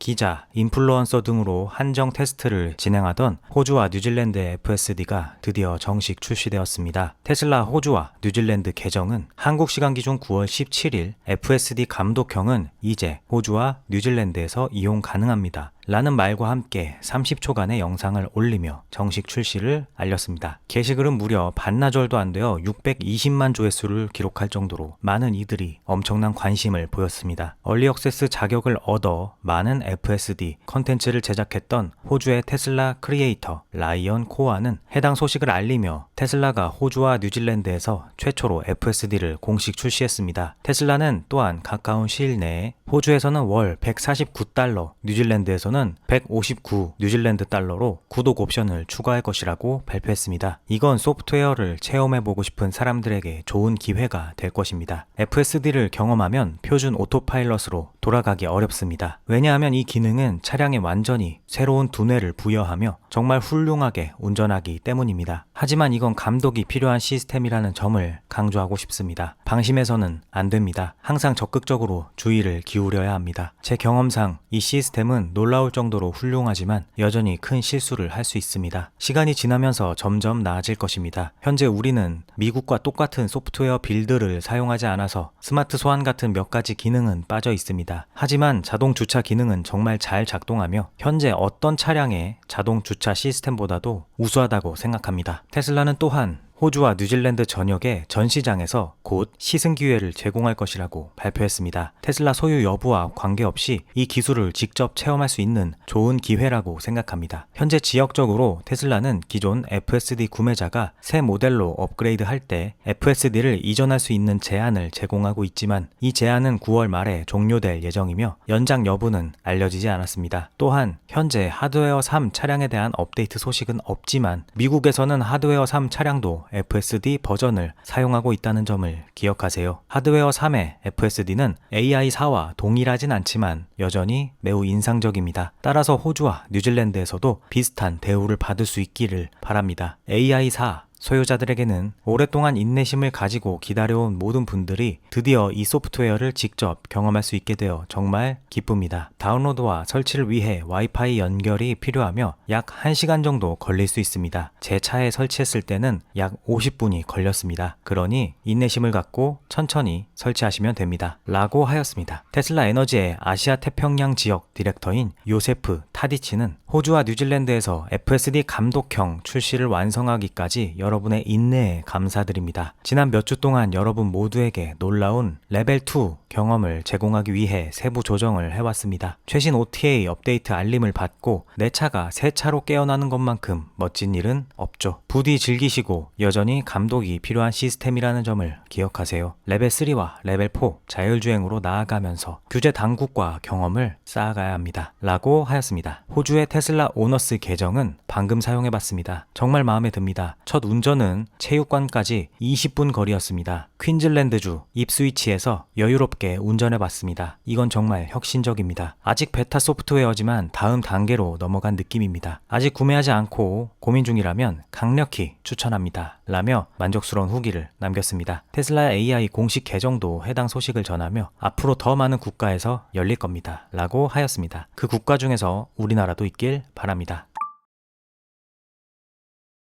한국 시간 기준 9월 18일 오전 X를 뜨겁게 달군 소식은 파마그리라는 회사에서 옵티머스 3세대를 1만 대 배치하는 파트너십을 체결했다는 것이었습니다. 정확하게는 의향서 형태였는데 소식이 전해지며 주문 계약 체결이라는 표현까지 나왔습니다. 그러나 미리 말씀드리자면 이 소식은 단정 짓기는 조심스럽습니다. 파마그리는 미국의 제약과 농업을 결합한 회사로 최근 브라이트 그린 코어퍼레이션과 합병했습니다. 씨앗부터 처방약까지 모든 모든 생산 과정을 미국 땅에서 직접 관리하는 통합 모델을 운영하고 의료용 마리화나 기반 의약품을 농장에서 재배하고 제조하며 미국 마약 단속국 규제를 따라 연방 계약을 목표로 하는 회사라고 합니다. 그리고 파마그린은 브라이트 그린 코어퍼레이션과 합병 직후 발표한 의향서에서 생산 효율성을 높이기 위해 테슬라와 최대 10,000대의 옵티머스를 도입하는 파트너십을 맺었습니다. 로봇은 회사 농장 운영, 활성 제약 성분 합성, 처방약 제조 과정에서 사용되어 반복적인 저임금 작업을 대신합니다. 이로 인해 필요한 인력은 크게 줄지만 기존 직원들은 로봇 관리와 기술 업무로 재교육을 받아 높은 임금의 직무로 이동할 것으로 예상됩니다. 특히 불법 이민자 노동 의존을 없애고 자국민 중심의 고용을 강화하는 데 초점을 맞췄습니다. 라고 하였습니다. 이 소식이 퍼지자 커뮤니티는 옵티머스 버전 3 첫 대규모 외부 주문이었기 때문에 그야말로 열광했습니다. 유저 핫사는 큰 계약입니다. 대당 3만 달러로 가정하면 그 자체로 3억 달러 규모입니다. 여기에 서비스 및 계약 또는 구독료가 추가될 가능성이 높습니다. 이것이 기업 간 거래의 힘입니다. 라고 하였고 유저 콘웨이는 정말 놀랍습니다. 시장 규모가 엄청나게 크지만 이렇게 빨리 주문이 들어올 줄은 몰랐습니다. 라며 반겼습니다. 그러나 여러 사람들이 팜아그리 회사의 규모와 재정 상태에 대해 의문을 제시하였습니다. 유저 로널드 트럼프는 이 이야기는 터무니없어 보입니다. 좀 더 잘 생각해봐야죠. 테슬라가 무작위 회사에 옵티머스 1만 대를 판매할 리 없습니다. 훨씬 더 수준 높은 고객들로부터 시작할 겁니다. 라고 하였고 유저 존 헤스터는 일반적으로 의향서는 큰 무게를 가지지 않습니다. 왜냐하면 이는 단지 옵티머스를 구매하고 싶다는 의사를 나타낼 뿐 정식 구매 계약이 존재하지 않기 때문입니다. 하지만 중요한 점은 이들이 옵티머스 공급이 시작되기 훨씬 전에 이를 공개적으로 발표했다는 것입니다. 이는 그들이 일찍 줄을 서는 것에 중요성을 인식하고 있다는 신호로 보입니다. 만약 제조업체가 옵티머스 공급을 확보하지 못하고 경쟁사가 확보한다면 그들은 경쟁에서 밀려날 것입니다. 라며 해당 소식 자체는 조심스러워도 제조업체가 옵티머스를 대량 주문하는 것은 거역할 수 없는 시대적 흐름이라는 점을 강조하였습니다. 유저 아트나이트 또한 이것이 실제로 일어날지 아닐지는 모르지만 분명히 우리가 나아가고 있는 방향을 보여주는 신호입니다. 기업들은 경쟁 우위를 제공할 이 새로운 형태의 노동력을 놓고 경쟁적으로 입찰할 것입니다. 라며 앞선 존 헤스터와 같은 의견을 공유하였습니다. 테슬라의 대표적 소식통인 소여 메리츠 또한 진지하게 받아들일 만한 건지 모르겠습니다. 이 합병은 700만 달러 규모의 페니 주식 회사인 브라이트 그린과의 합병입니다. 발표에 따르면 팜아그리는 테슬라와 의향서에 서명한 것뿐입니다. 또한 타임라인도 주어지지 않았습니다. 어쨌든 무엇인가 있긴 하겠지만 팜아그리가 실제로 이행할지 판단하기 어렵습니다. 라며 조심스러워 하였습니다.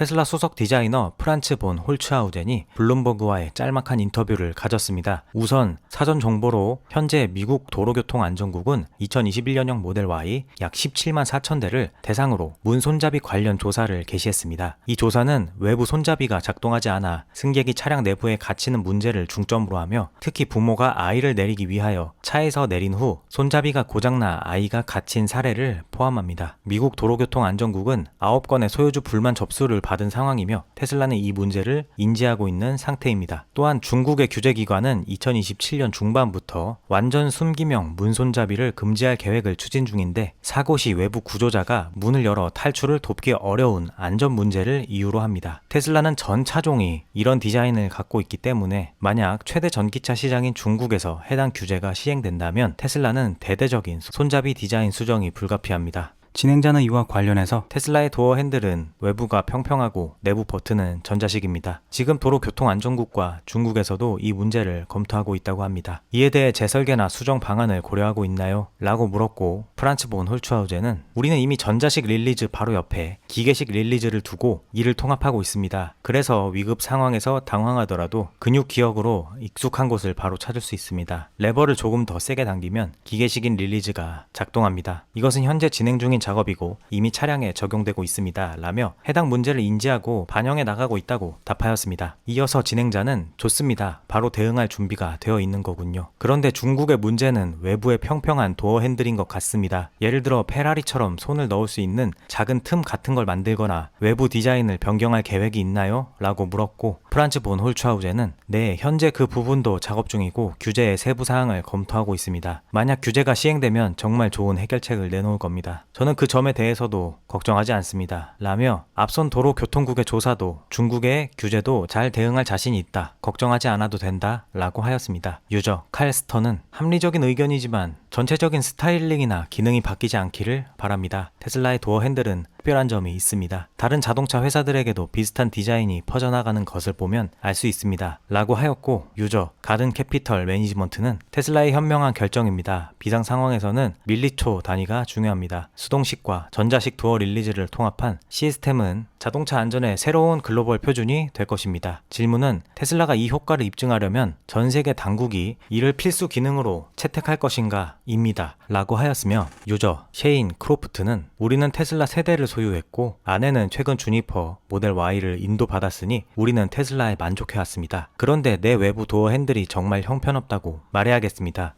모든 면에서 직관적이지 않습니다. 이것이 테슬라 차량의 긍정적인 변화가 될 것이라고 믿습니다. 라며 기존 손잡이에 대해 불만족스러웠던 후기와 앞으로의 개선을 기대하였습니다. 유저 수 맥린도 제가 느끼는 가장 큰 문제는 모델 S의 뒷좌석 수동도어 핸들이 너무 숨겨져 있다는 점입니다. 뒷좌석에 앉은 아이가 절대 그걸 다룰 수 없습니다. 외부는 완전히 다른 문제인데 이건 수정해야 합니다. 라며 개선 필요성을 강조하였습니다. 이번 소식은 국내 소식이며 매우 화가 나는 소식입니다. 김영수 국무 1차장은 9월 17일 정부 청사에서 전기차 충전시설 설치 지원 사업 점검 결과를 발표했습니다. 그는 국무조정실 부패 예방단 추진단 단장으로 충전 사업자들의 심각한 문제를 지적했습니다. 국무조정실과 환경부는 4월부터 6월까지 3개월 동안 전국 17개 충전 사업자를 대상으로 설치, 운영, 관리 전 과정을 조사했습니다. 그리고 그 결과 전국적으로 이루어진 충전기 설치 사업 이후 수많은 충전기들이 방치되고 있고 여러 곳에서 보조금이 부당하게 사용된 사실들이 드러났습니다. 보조금을 받아 전국에 충전기 4,000기를 설치한 A사는 이 가운데 2,796기를 1년 넘게 사용 불가 상태로 방치하고 있었습니다. 심지어 이 업체는 1년이 넘도록 전기 요금 납부나 충전기 매각, 사업 양도 등 정상화를 위한 노력을 하지 않은 것으로 드러났습니다. 이러한 회사들 때문에 충전기를 찾아 어렵사리 충전소로 갔는데 충전도 하지 못하고 시간 낭비만 한 사람이 전국에 얼마나 많았을까요? 또한 전국에 있는 충전기 47만여 기의 각각의 위치와 충전 가능 여부 등을 공개해야 하는 무공해차 통합 누리집에선 21,283기가 충전이 가능한 상태인지 고장 상태인지 등이 업데이트되지 않고 있었던 것으로 확인됐습니다. 29개 사업에서 지급된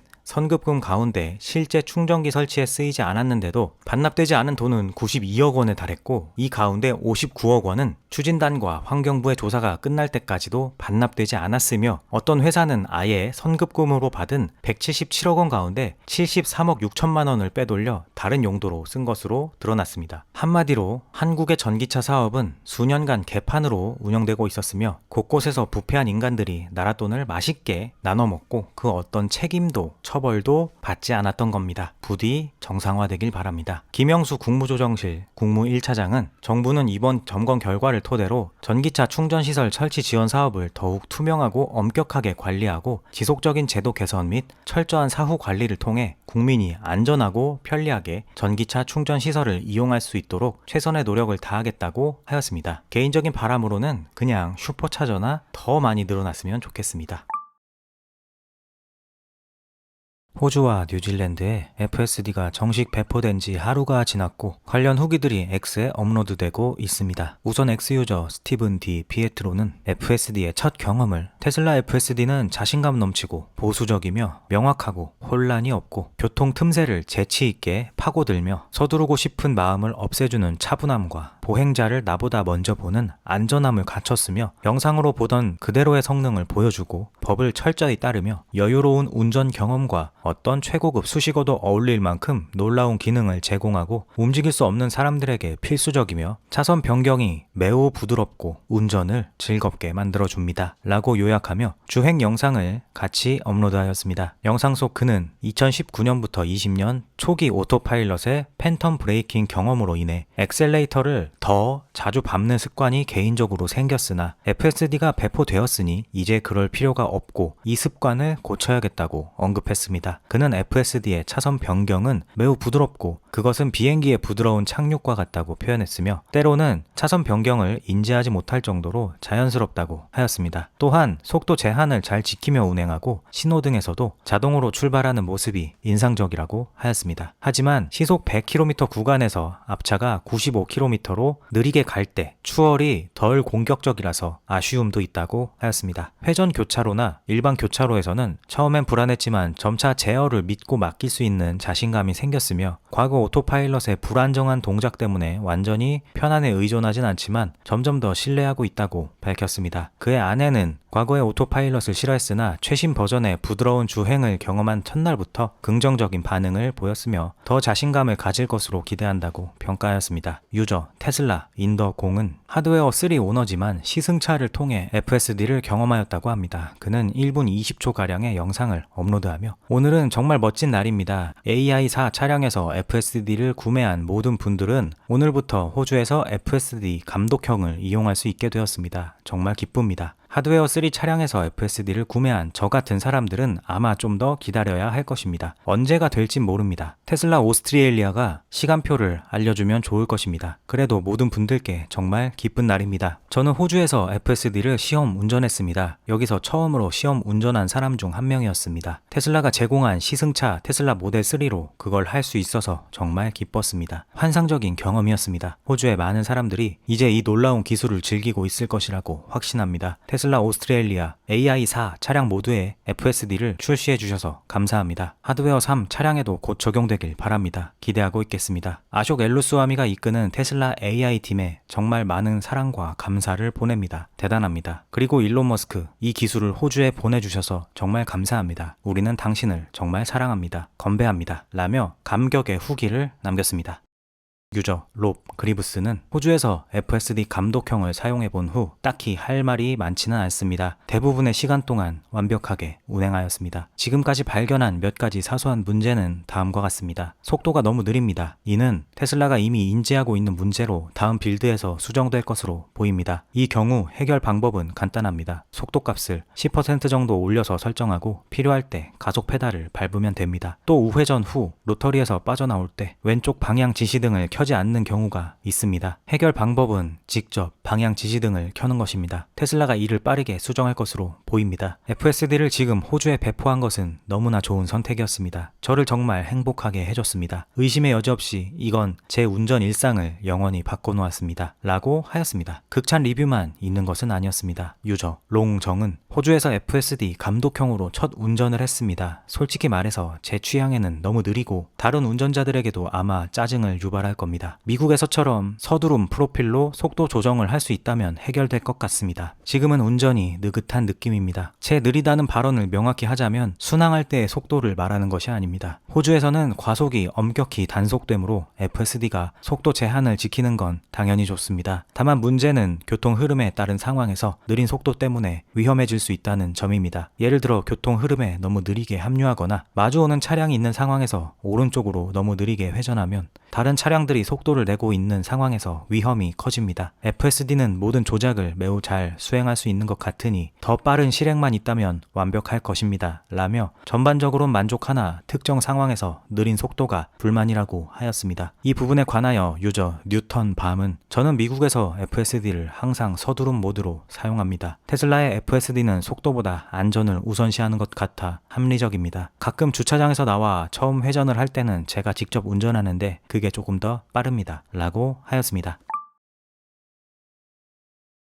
CICC 중국국제자본공사가 테슬라의 목표 주가를 최근 상향 조정했습니다. 2025년 9월 18일 기준으로 360달러에서 450달러로 25% 상향하였으며 이는 테슬라 주가의 최근 강세와 자율주행 및 로봇 사업의 긍정적인 전망을 반영한 것으로 보입니다. 골드만삭스의 분석가 마크 딜레이니 또한 테슬라의 목표 주가를 300달러에서 395달러로 상향 조정했습니다. 그는 테슬라가 휴머노이드 로봇과 자율주행 같은 분야에서 시장에서 큰 점유율을 차지한다면 목표 주가의 상방 여지가 있을 수 있지만 중국의 자율주행 시장에서의 경쟁이 수익을 제한하거나 테슬라가 실행을 잘하지 못한다면 하방 위험이 있을 수 있다 라고 코멘트하였습니다. 베어드 또한 테슬라 등급을 중립에서 우수로 상향 조정하고 목표 주가를 $548로 제시했습니다. 구체적인 분석 이유나 추가 코멘트는 공개되지 않았으나 테슬라의 AI, 자율주행 성장 잠재력과 최근 시장 동향을 반영한 결과로 보입니다. 흥미로운 것은 베어드는 테슬라에 대해 최근까지 꽤 까다롭게 평가해온 투자은행입니다. 특히 6월에는 등급을 우수에서 중립으로 다운그레이드하며 로보택시 출시 기대가 과도하고 일론 머스크의 정치적 활동이 불확실성을 더한다고 지적했습니다. 또 그 전에 3월에는 머스크의 정부 역할이 배송 전망에 리스크를 초래한다고 비판했습니다. 얼마 전인 8월과 9월 초에도 중립을 유지하며 자동차 사업 하락과 배송 기대치를 하향 조정한 바 있습니다. 그런데 오늘인 9월 19일에 등급을 우수로 업그레이드하며 $548 목표 주가를 제시한 건 변화의 신호로 보입니다. 웨드부시의 댄 아이브스도 9월 15일 테슬라와 일론 머스크가 AI 혁명과 로보택시 기회로 중요한 성장 국면에 접어들었다고 생각합니다. 투자자들은 단기 수요 문제를 넘어 테슬라가 자율주행 시장 선두주자로 자리 잡을 가능성을 보고 있으며 내년 미국 내 30에서 35개 도시로 로보택시가 확장될 것으로 예상됩니다. 최근 머스크의 새로운 보상 패키지는 투자자들에게 안도감을 주었으며 이는 머스크가 2030년까지 테슬라 CEO로 남을 것임을 확인시켜줍니다. 이 패키지는 약 4억 2,300만 주, 12%의 지분을 추가로 제공해 머스크의 의결권을 약 25%로 늘리며 그가 테슬라를 이끄는 데 핵심적인 역할을 계속할 수 있도록 합니다. 자율주행은 테슬라 역사상 가장 중요한 시기로 평가되며 AI의 미래가 향후 몇 년간 단독으로 1조 달러 가치를 창출할 것으로 보입니다. 머스크는 전시 CEO 모드로 이 비전을 주도하며 트럼프 행정부 하에서 자율주행 관련 연방 규제가 완화될 것으로 기대됩니다. 이는 테슬라의 FSD와 사이버캡 확장을 가속화할 것입니다. 테슬라는 2026년 중반까지 낙관적 시나리오에서 2조 달러 시가총액에 도달할 가능성이 있으며 AI와 자율주행이 테슬라의 황금 거위로 평가됩니다. 라며 목표 주가 $500를 유지한 바 있습니다. 모건 스탠리의 아담 조나스도 지난 9월 9일 테슬라에 대해 매수 등급을 재확인하며 목표 주가를 $410로 제시한 바 있습니다. 그는 테슬라가 전기차 산업에서 혁신을 선도하며 지속 가능한 에너지 전환을 주도하고 이 분야에서 시장 리더십을 유지하고 있다고 평가합니다. 주요 이유로는 배터리 기술과 자율주행 분야의 진척을 경쟁 우위로 꼽으며 이는 장기 성장의 기반이 되고 글로벌 확장과 생산 규모 효율화와 시장 점유율 확대를 뒷받침할 것이라고 지적합니다. 또한 테슬라의 강력한 브랜드 정체성과 충성 고객 기반을 강조하며 혁신, 운영 실행력, 전기차 채택에 유리한 시장 환경의 조합이 주식에 대한 낙관적 입장을 정당화한다고 언급했습니다. 추가적으로 그는 며칠 전 연례 컨퍼런스에서 테슬라 FSD 사용 경험에 대해 핸들을 놓고 페달에서 발을 떼고 거의 12시간 동안 운전하는 것은 실제로 게임 체인저입니다. 직접 경험하지 않으면 그 가치를 이해하기 어렵습니다. 라고 극찬하기도 했습니다.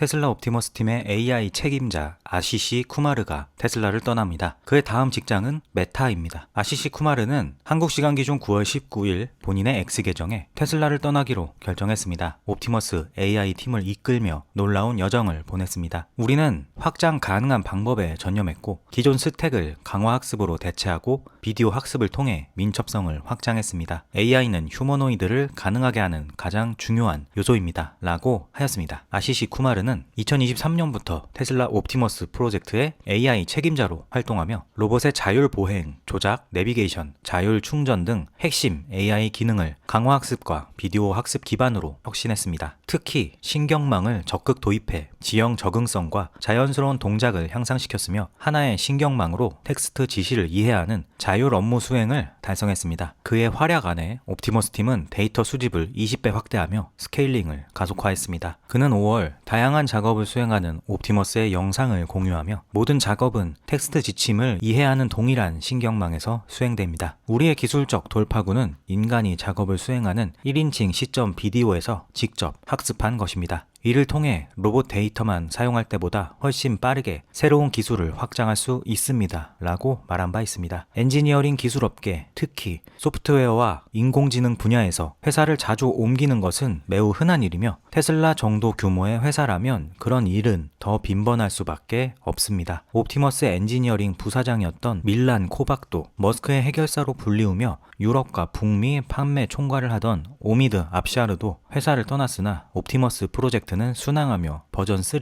공개를 앞두고 있고 유럽의 판매량은 최근 회복되어 기가 베를린은 생산 목표를 상향하기도 하였습니다. 유저 아담 킬리언은 그가 떠나는 것이 아쉬웠는지 세상에서 가장 중요한 제품을 개발 중인데 이렇게 빨리 포기하나요? 뭐가 더 중요할 수 있죠? 라고 물었고 이에 아시시 쿠마르는 테슬라에서 제공하는 재정적 이익은 훨씬 컸습니다. 돈을 최우선으로 삼았다면 테슬라에 남았을 겁니다. 라며 메타의 이직 이유는 돈보다는 다른 가치를 추구해서임을 강조하였습니다. 이에 아담 킬리언은 메타가 어떤 미래 제품을 준비하고 있는지는 알 수 없지만 여전히 옵티머스만큼 중요할 것이라고 믿기 어렵습니다. 분명히 옵티머스의 복제품일 것 같군요. 라며 의아해하였습니다. 유저 캡틴은 메타의 광범위한 AI 연구 환경에 매력을 느꼈을 가능성이 높습니다. 그는 강화학습과 로봇 인텔리전스 확장에 전문성을 발휘하며 기초 AI 기술 발전에 초점을 맞춘 연구 과학자 역할을 맡을 것으로 보입니다. 이는 메타가 체화된 AI와 라마 같은 오픈소스 모델을 적극적으로 확장하는 시점에 이루어지고 있으며 테슬라의 제품 중심적인 옵티머스 추진과 대조됩니다. 라며 테슬라의 하드웨어 제품 중심적인 옵티머스 개발보다 학문적인 AI 연구에 초점을 맞춘 메타의 방향성을 선호했을 거라 추측하였습니다. 유저 파이츠 앤 퓨처스는 저는 테슬라에서 오랫동안 일했습니다. 물론 당신이 있던 높은 위치와는 전혀 비교할 수 없죠. 하지만 최고위직에서 얼마나 스트레스를 받고 얼마나 많은 시간을 투입해야 하는지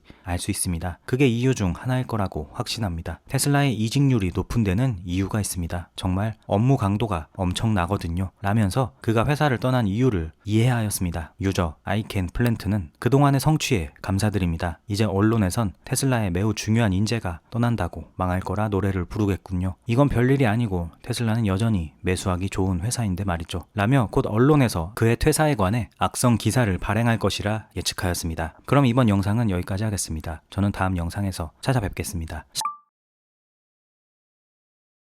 어제 영상에서 베어드의 테슬라 목표 주가 상향 소식을 전해드리며 그들의 별도의 코멘트가 없어 소개해드리지 못했는데요. 코멘트가 나왔습니다. 베어드의 분석가 벤 칼로는 우리는 핵심 자동차 사업의 지속성을 과소평가했습니다. 이제 테슬라가 물리적 인공지능의 선두주자로 점점 더 인정받으면서 주식이 시장을 상회할 것으로 예상합니다. 또한 앞으로의 다수의 총매제가 존재합니다. 일반적인 테슬라 뉴스 흐름 외에도 주가를 움직일 수 있는 여러 이벤트가 예정되어 있습니다. 여기에는 차세대 옵티머스 공개, 추가적인 로봇 발표, 로보택시 서비스를 위한 새로운 시장 진출, 일론 머스크의 보상 패키지에 대한 주주 승인, 테슬라 세미의 출시, 저가형 차량의 출시, 그리고 에너지 사업의 성장 등이 포함됩니다. 마지막으로 머스크의 주식 매입은 긍정적인 신호입니다. 머스크는 최근 10억 달러 규모의 주식을 매입했으며 이는 앞으로의 전망에 긍정적인 지표로 보입니다. 라며 목표 주가 상향의 이유를 밝혔습니다. 유저 키살레이는 그들의 목표 주가가 되어 테슬라가 1.8조 달러로 평가받는다면 애플이나 마이크로소프트와 같은 선상에 놓이게 됩니다. 이는 단순히 자동차에 관한 것이 아니라 에너지, 인공지능, 자율주행, 그리고 글로벌 규모에 관한 것입니다. 진짜 질문은 시장이 마침내 테슬라를 단순한 자동차 제조사가 아닌 기술 플랫폼으로 평가하고 있는지입니다. 라고 하였고 유저 라이언도 테슬라 주가는 실적 발표 직전까지 꾸준히 상승할 것으로 기대합니다. 왜냐하면 대부분의 사람들이 매출과 이익이 소위 합의된 수치보다 훨씬 더 나아질 것으로 예상하기 때문입니다. 실적 발표 직전이나 발표 직후에 상당한 조정이 있을 것으로 기대합니다. 그러나 그 조정 이후에 테슬라가 신차, 로보택시 개발 진척, 세미트럭 생산 시작, 에너지 확장, FSD 버전 14, 그리고 옵티머스 진척에 관한 여러 발표를 할 것입니다. 상방에는 한계가 없습니다. 라고 하였습니다. 이런 기관들의 오락가락하는 목표 주가 변동에 짜증이 난 사람도 있었습니다. 유저 이반은 항상 똑같습니다. 주가가 오르면 가격 목표를 상향 조정하고 내리면 목표 주가도 내리죠. 회사 펀더멘털이 변하거나 장기적으로 주가에 영향을 미칠 수 있는 요소에 의해 움직이는 경우는 거의 못 봤습니다. 항상 그들은 따라잡기만 하고 그 목표는 그들의 랭킹을 더 좋게 보이려 하려는 것 뿐입니다. 그들은 신뢰도가 제로입니다. 라고 하였습니다.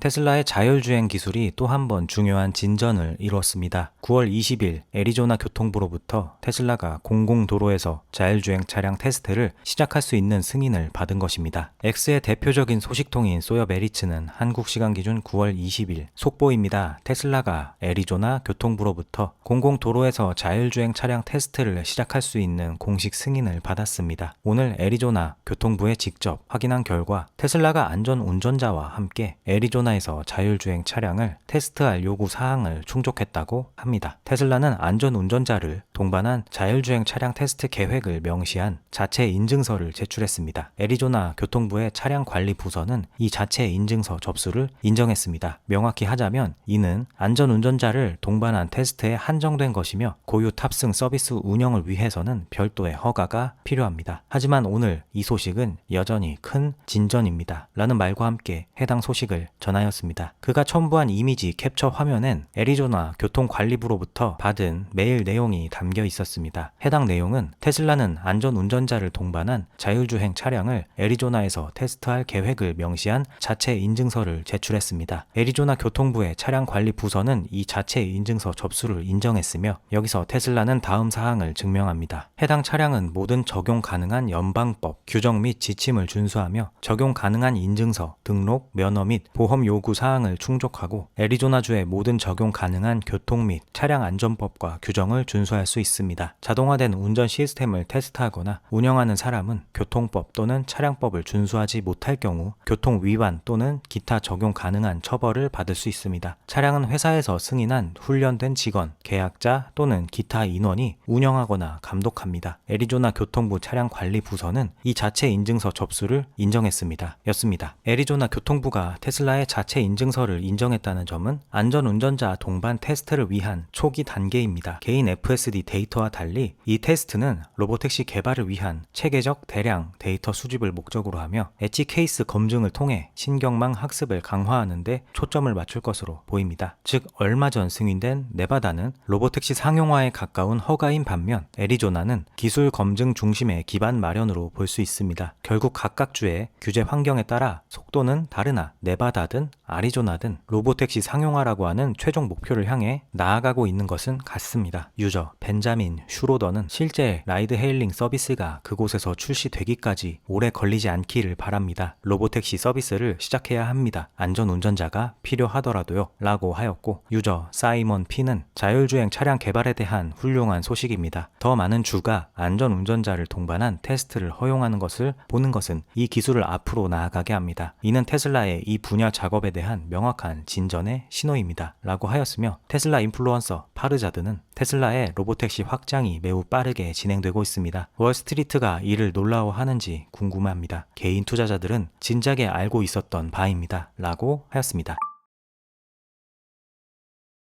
테슬라 수석 디자이너 프란츠 본 홀츠하우젠이 블룸버그 팟캐스트에 출연하여 인터뷰를 진행했습니다. 블룸버그 팟캐스트는 글로벌 뉴스 조직인 블룸버그 미디어에서 제작하는 팟캐스트 채널로 비즈니스, 경제, 금융시장, 기술 등 다양한 주제를 다룹니다. 블룸버그의 소속 기자 및 애널리스트 네트워크를 활용하여 심층적인 분석과 인터뷰를 제공합니다. 프란츠 본 홀츠하우젠은 회차 중반쯤에 등장하여 테슬라 내에서의 다양한 그의 역할, 최근의 성취, 그만의 디자인 철학, 여러 가지 이슈들과 앞으로의 계획 등에 대해 이야기를 나눴습니다. 테슬라 다이너에 대한 이야기를 시작으로 프란츠 본 홀츠하우젠은 단순한 충전소가 아닌 충전 경험을 흥미롭게 재해석한 공간으로 설계되었다고 소개했습니다. 할리우드의 지역적 특성을 반영해 영화 테마를 접목하고 미래적인 분위기를 강조하며 충전, 식사, 영화 감상을 결합한 새로운 경험을 제공한다고 설명했습니다. LA와 같은 지역에서 커뮤니티를 형성하고 지속 가능하게 조달된 음식을 통해 사람들이 미래와 지속 가능성을 생각할 수 있는 장소로 자리매김할 것이라고 밝혔으며 전 세계에 추가 다이너를 설립할 가능성을 검토 중이라고 덧붙였습니다. 그의 말대로 테슬라 다이너 인 서울, 테슬라 다이너 인 부산, 테슬라 다이너 인 송도 등이 생긴다면 너무나 좋을 것 같습니다. 모델 S의 디자인에 대해서 그는 15년이 지난 지금도 시대를 초월한 느낌으로 느껴지는 이유를 설명하며 초기 전기차 시대의 극단적인 디자인 추세를 거부하고 정제된 우아함을 선택했다고 밝혔습니다. 클래식한 비율과 깔끔한 라인을 통해서 초기 채택자뿐만 아니라 일반 소비자들도 지속적으로 구매하고 자부심을 느낄 수 있도록 설계되었다고 말했습니다. 효율성을 기반으로 한 이 디자인 언어가 테슬라에게 새로운 역사를 창조할 기회를 제공했다고도 언급했습니다. 프란츠 본 홀츠하우제는 테슬라의 디자인 철학이 미적 아름다움, 공기 저항 효율성, 그리고 제조 용이성의 균형을 최우선으로 한다고 강조했습니다. 고객들은 제조 과정보다는 최종 제품의 경험을 더 중시하지만 제조를 무시하면 제품을 시장에 신속히 전달하기 어렵기 때문에 이 세 요소를 조화롭게 통합하는 것이 핵심이라고 설명했습니다. 이러한 철학은 테슬라의 모든 제품에 스며들어 단순한 기능성을 넘어 감정적 연결과 지속 가능성을 강조한다고 덧붙였습니다. 사이버 트럭의 혁신성에 대해 그는 출시 당시 충격적인 디자인으로 자동차 업계를 흔든 점을 상기시키며 기존 미학을 깨고 새로운 움직임을 일으켰다고 평가했습니다. 스포츠카 같은 주행 성능과 픽업 트럭의 실용성을 조화롭게 결합한 이 차량이 외 골격 구조와 페인트가 필요 없는 소재를 통해 지속 가능성과 제조 효율성을 높였다고 말했습니다. 이러한 영감이 다른 제조사들에게도 독특한 디자인 시도를 촉진하고 있다고 믿는다고 밝혔습니다.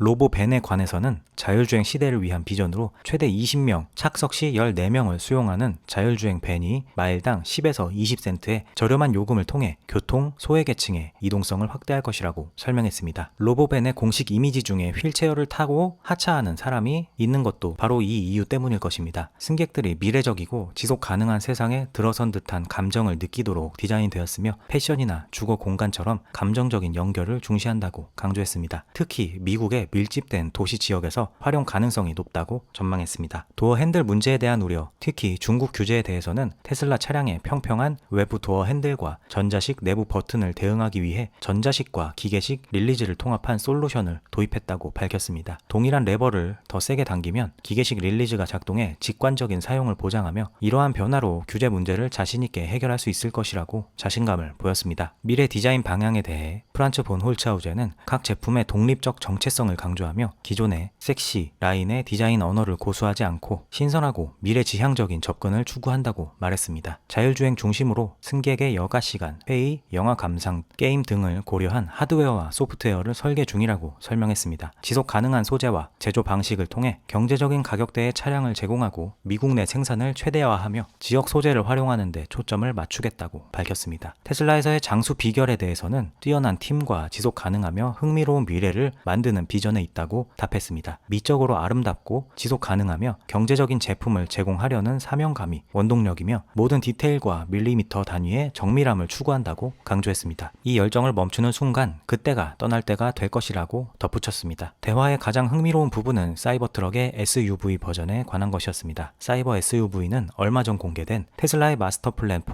영상에서도 잠깐 모형이 비춰져 테슬라가 이걸 고민하긴 했구나 하며 많은 이들을 흥미롭게 만들기도 했습니다. 질문자는 프란츠, 사이버 트럭의 소형 버전이나 SUV 형태의 사이버 트럭 스타일의 차량, 즉 더 많은 판매량을 기대할 수 있는 소형 차량을 고려한 적이 있습니까? 라고 물었고 프란츠는 그것은 확실히 우리가 고려한 것들입니다. 아마도 지켜보는 것이 가장 좋을 것 같습니다. 우리는 미래를 위한 혁신적이고 재미있고 멋진 많은 것들을 작업 중입니다. 그리고 그것들을 공유하고 싶습니다. 라고 하였습니다.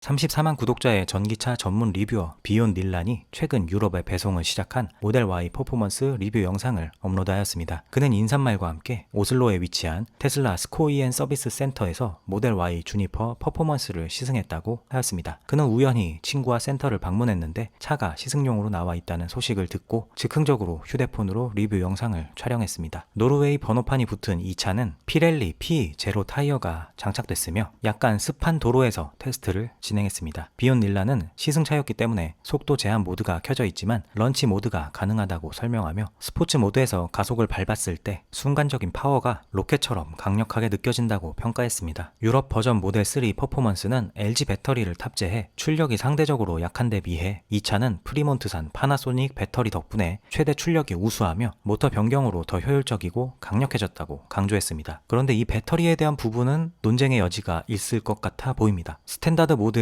도로의 요철과 트램, 레일 등 울퉁불퉁한 노면 요소들에서 오는 진동을 부드럽게 흡수하며 2020년식 초창기 모델 Y보다 훨씬 편안한 승차감을 제공한다고 밝혔습니다. 스포츠 모드에서도 이전 세대보다 훨씬 부드러워 일상 주행에 적합하다고 하였습니다. 이 부분에서 국내 소비자들도 많이 혹할 것 같습니다. 그는 스포티한 시트는 측면 지지력이 우수하고 넓어 편안하다고 칭찬했습니다. 인포테인먼트 시스템은 여전히 훌륭하고 페달 조작감이 부드러워 속도 조절이 쉽고 회생 제동도 자연스럽게 작동한다고 덧붙였습니다. 또한 21인치 휠에 방음 소재 폼이 내장된 듯 조용한 실내를 강조하며 배터리 용량은 82kWh 정도로 이전 모델보다 커졌으나 시승 차이기에 정확히 확인하지 못했다고 하며 퍼포먼스 차량임에도 에너지 소비율이 낮을 것으로 예상했습니다. 전체적으로 첫 인상이 매우 좋으며 10월 4일부터 6일까지 제대로 시승할 계획이라고 밝혔습니다. 유튜브 유저 테리 베넷은 유럽에서 모델 3 퍼포먼스가 이제 업데이트된 배터리 팩으로 출시됐으니 한 번 더 테스트해 보시는 게 좋을 것 같습니다. 한 번 충전으로 더 멀리 갈 수 있고 더 많은 파워에 접근할 수 있을 거라 믿기 때문입니다. 새로운 Y 퍼포먼스의 외관이 정말 마음에 드네요 라며 그의 리뷰 중 모델 3 퍼포먼스 LG 배터리 출력이 미국산 대비 약하다는 것에 관하여 최근 모델은 다르다는 점을 알렸습니다. 그럼 이번 영상은 여기까지 하겠습니다. 저는 다음 영상에서 찾아뵙겠습니다. 시청해 주셔서 감사합니다.